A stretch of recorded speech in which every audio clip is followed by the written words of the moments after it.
Hello everybody, welcome back to Baked with Blane, a channel where we bake and then get baked, and we have a whole lot of fun along the way. Today we are going to be diving right back into 100 Great Breads, the Paul Hollywood book. This is bread number 2, and I am so excited. It's going to be very different. Last time we did white bread, very basic but very delicious. I'll link that video somewhere up above, somewhere on the screen. But today I'm going to be switching it up pretty dramatically. I want to dive into a dessert bread, something decadent, something delicious, something, I don't know, just a little different.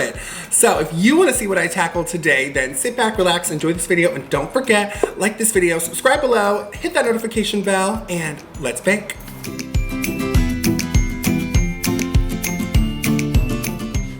Okay everybody, we are back. It is time for the big reveal. What are we tackling today? Today we are going to be making chocolate and sour cherry bread. Get a little gander at that. Look how gorgeous. Talented, brilliant, incredible, amazing, show-stopping, spectacular, never the same, totally unique. I'm so excited. This is gonna be so good. It seems relatively easy, and it actually says in here, the thing I really drew me to this, I love bread pudding, I'm a sucker. So I was looking for a dessert bread, and this one's like, use the extras to make bread pudding. Sold. And we're going to see some friends tonight. So we actually just met them. They're new friends. They're so great. We had dinner with them last week. Love them. And I wanted to bring them a bread. So this is going to be like kind of a sweet, delicious little like, hi, thank you for inviting us over and being our friends bread. Yay. What the hell is even that? But enough about that. Let's just jump into the ingredients and then let's get to making this bread, y'all. Okay, everybody. KitchenAid. Ingredients. Let's do this damn thing. So first things first, I already had to write in the book because he uses mostly the metric system, which makes a lot of sense to people who know the metric system. I don't, I'm very dumb. So I had to convert everything. So it says 1 pound, 2 ounces of strong white flour. For me, I've translated that to 3.5 cups plus 1/4 cup of strong white flour. Get ready, everybody. He's about to do something stupid. So I'm gonna do that now. Now I'm well aware that that is such a convoluted way of doing this, but you know, we're just doing what works for us. It is what it is. Remember, not a professional, just having a damn good time doing all of this. So I need a teaspoon of salt, teaspoon, not a tablespoon.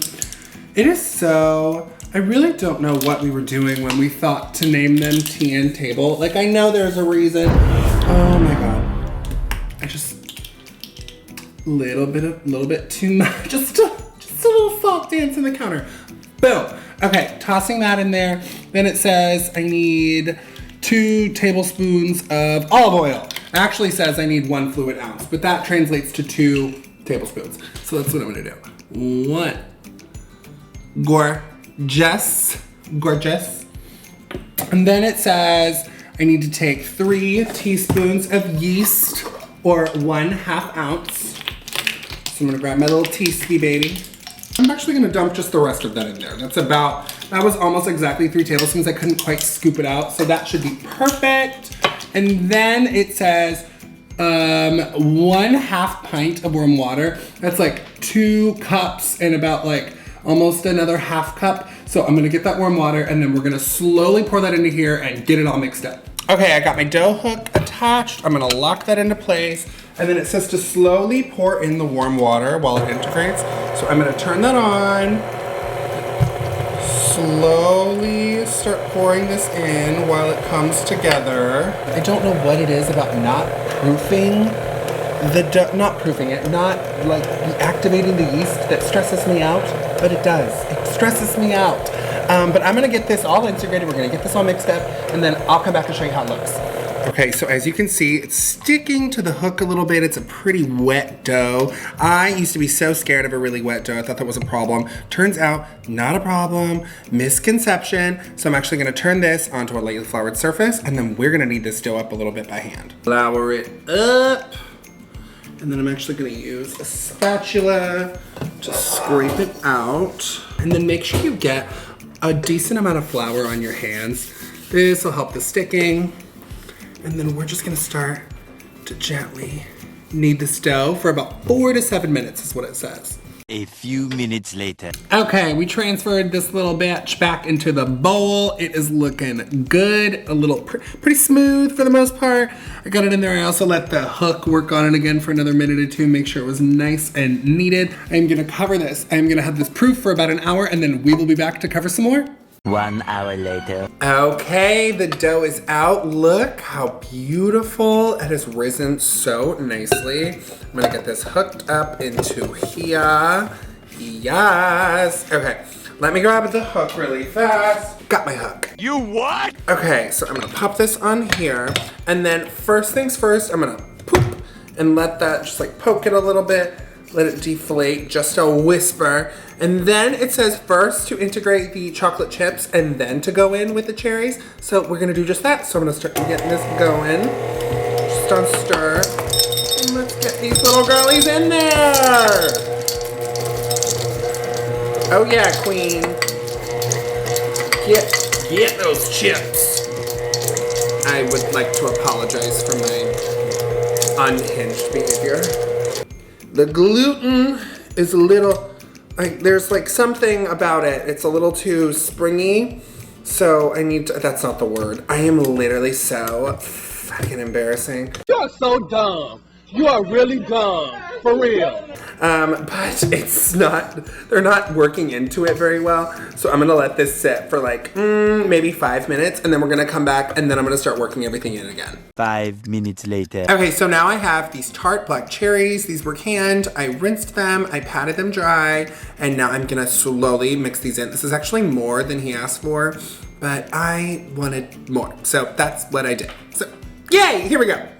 Juicy. He says you can add more flour if needed. So actually what I'm gonna do is I'm gonna stop it. I'm gonna scoop this all down in there. I'm gonna grab a little bit of flour and I'm just gonna take this and I'm just gonna knock a little bit in there, nothing crazy. Let's let the mixer do its thing again. Lock it, let's load.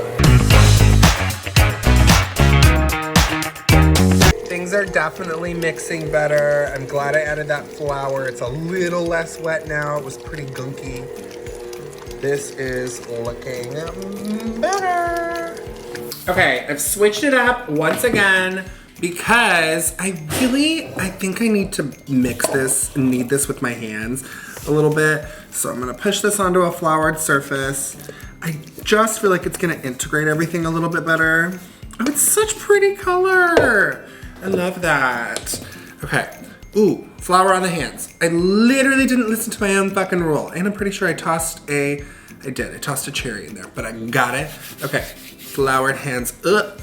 Now dive in. Give it a little flippy, little push. Doesn't need to be dramatic. Just get the product integrated in there. Get those cherries and those chips in this bitch. There we go. Sop it up. Get it rolling. Oh, Jesus is a biscuit. Ah, Jesus is a biscuit. Now that everything is well integrated, I'm supposed to cut this in half. So let me grab a knife. Give her a little chaw, chaw, chaw. Yeah, that's good. Slice down the middle. So I'm gonna toss this one to the side. Grab my rolling pin. So the recipe says to cut the dough in half and then shape into 2 balls and then flatten to about 5 centimeters or 2 inches high. So this is already kind of in a cute little ball.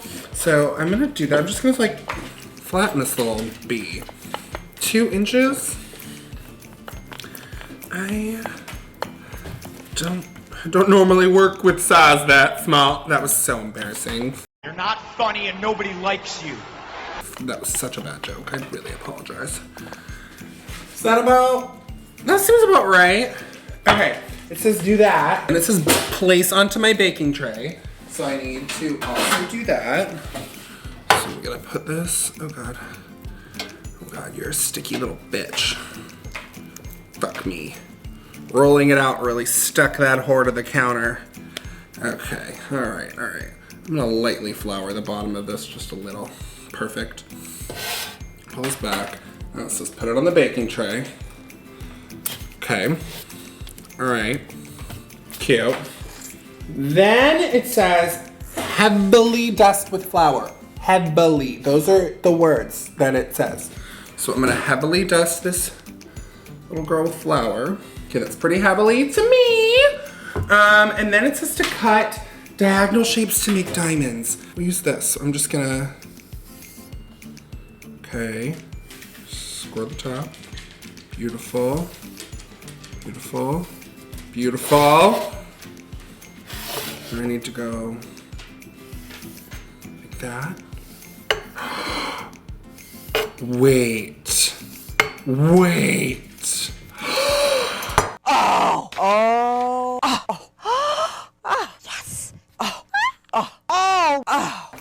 That's pretty, right? I'm so excited. Okay, so then it says I need to leave the dough to rest for 1 hour. So I'm gonna put this back to proof for 1 more hour. I'm gonna do this to the other one, and then we're gonna come back to put these in the oven soon. 1 hour later. Okay, we are back. They should be done proofing, so I'm gonna pull them out. This is the moment of truth. I really hope they look beautiful. And they do. Oh my gosh, these look so good. Look at that. Number 1. Number 2, I'm trying to like not fuck them up, but also show you. Slay! Okay, these look gorgeous. I am so happy with how these are looking right now. Okay, so I'm going to pop these in the oven at 400 degrees for, let me see, I think it says 20 to 25 minutes, and then we're gonna pull these out and, oh, I'm so ready. Okay, let me pop these in the oven, so let's go. Okay, well, I pop those in the oven. In the meantime, I am going to get a little bit baked myself. So I'm going to smoke like I always do, but my husband actually picked up some new edibles, and I'm gonna give them a shot. You know, I need to take a little more. I have a pretty high tolerance, but I've heard really good things about these. So these are the Good Tide edibles. I have the balanced and the mellow. So one of them's more of a hybrid, one of them's more of an indica. So I'm gonna mix these little babies together. Bottoms up. Oh, those are tasty.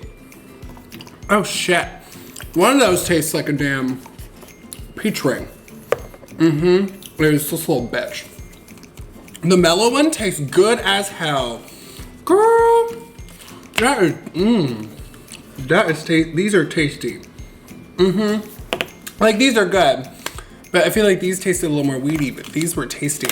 Okay, slay. Well, I'm gonna let these bake for another 18 minutes, and then I'm gonna come back. Hopefully these are gonna be starting to kick in a little bit. I'm gonna smoke a little more in the meantime, and then we are gonna enjoy a delicious chocolate cherry bread.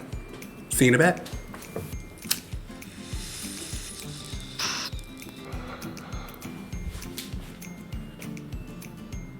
Okay, I'm back. I'm better than ever. Okay, so I have my first bread. This is the one I'm giving my friends. I'm gonna put in some glamour shots. It's gonna be a lot cuter. And then here, I have the one I made for Taylor and I. It's still beautiful, but I thought the other one was a little cuter. And I was like, you know what? It's better when it's a gift. So I've waited about probably 15 minutes since these came out. It's cooled down a little bit. I am so excited to cut into this. Oh, look how tasty. See if that's gonna focus. There we go. Look how delicious that looks. The cherries, the beautiful chocolate chips all melty. Oh my gosh, it smells good. It's done throughout. I was like nervous for 2 seconds. Got some good butter here. I got some salty Tillamook. I'm gonna get that nice and spread on there. And I'm gonna do the first bite without jam because I just wanna taste it by itself. So, bon appetit.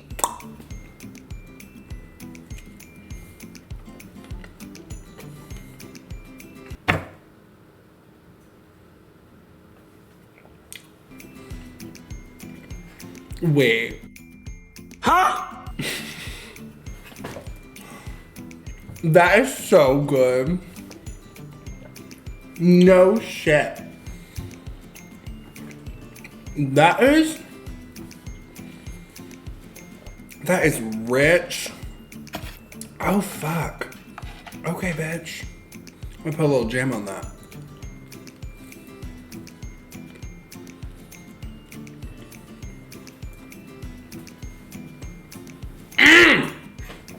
This is, that is something else. That is incredible. That is so good. Yeah, okay. 10s across the board. Paul Hollywood did it again. This is the chocolate, oh, you're gonna focus, you little bitch. Chocolate and sour cherry bread. So good. I will link the recipe below. This was delicious. I had a ton of fun making this one. Honestly, if you love the video, thumbs up, subscribe below, ring that bell, and happy baking, y'all.